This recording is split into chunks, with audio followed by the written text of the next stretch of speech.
जय सिया राम, जय श्री कृष्णा। आप सभी का हमारे YouTube चैनल पर स्वागत है। आज हम महाभारत युद्ध होने के एक ऐसे विषय पर चर्चा करेंगे जो स्वयं श्री कृष्ण ने द्रौपदी को बताया। महाभारत के युद्ध के पश्चात का दृश्य अत्यंत दुखदायी है। हंसता खेलता युग युद्ध की बलि चढ़ गया। 18 दिन के युद्ध ने द्रौपदी को शारीरिक और मानसिक रूप से 80 वर्ष जैसा बना दिया था। शहर में चारों तरफ विधवाओं का बाहुल्य था। पुरुष बहुत कम ही दिखाई देते थे। अनाथ बच्चे घूमते दिखाई पड़ते थे और उन सब की वह महारानी द्रौपदी हस्तिनापुर के महल में निस्तेज बैठी हुई शून्य को निहार रही थी। तभी श्री कृष्णा कक्ष में दाखिल होते हैं। द्रौपदी कृष्ण को देखते ही दौड़कर उनसे लिपट जाती है। श्री कृष्ण उसके सर को सहलाते रहते हैं और रोने देते हैं। थोड़ी देर में उसे खुद से अलग करके समीप के पलंग पर बैठा देते हैं। द्रौपदी बोली, यह क्या हो गया सखा? ऐसा तो मैंने नहीं सोचा था। तब भगवान श्री कृष्ण कहते हैं, नियति बहुत क्रूर होती है पांचाली।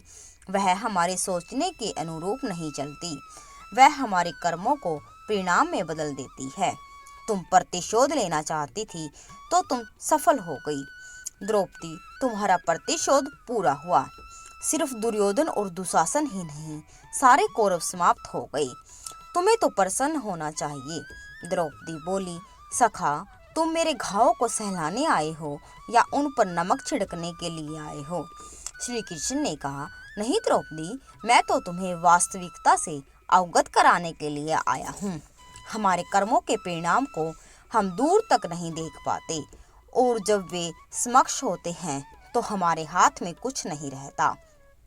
द्रौपदी बोली, तो क्या इस युद्ध के लिए पूर्ण रूप से मैं ही उत्तरदायी हूँ वासुदेव? श्री कृष्ण बोले, नहीं द्रौपदी, तुम स्वयं को इतना महत्वपूर्ण मत समझो, लेकिन तुम अपने कर्मों में थोड़ी सी दूरदर्शिता रखती तो स्वयं इतना कष्ट कभी नहीं पाती। द्रौपदी ने कहा, तो मैं क्या कर सकती थी सखा? श्री कृष्ण बोले, तुम कुछ कर सकती थी। जब तुम्हारा स्वयंवर हुआ तब तुम कर्ण को अपमानित नहीं करती और उसे प्रतियोगिता में भाग लेने का एक अवसर देती तो शायद परिणाम कुछ और होता।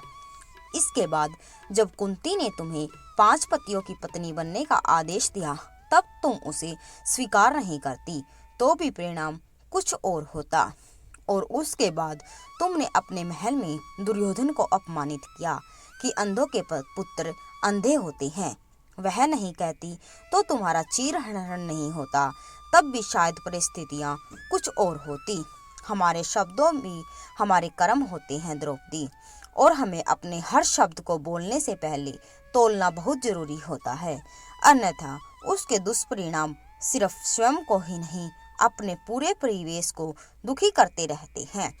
संसार में केवल मनुष्य ही एकमात्र ऐसा प्राणी है जिसका जहर उसके दांतों में नहीं शब्दों में है।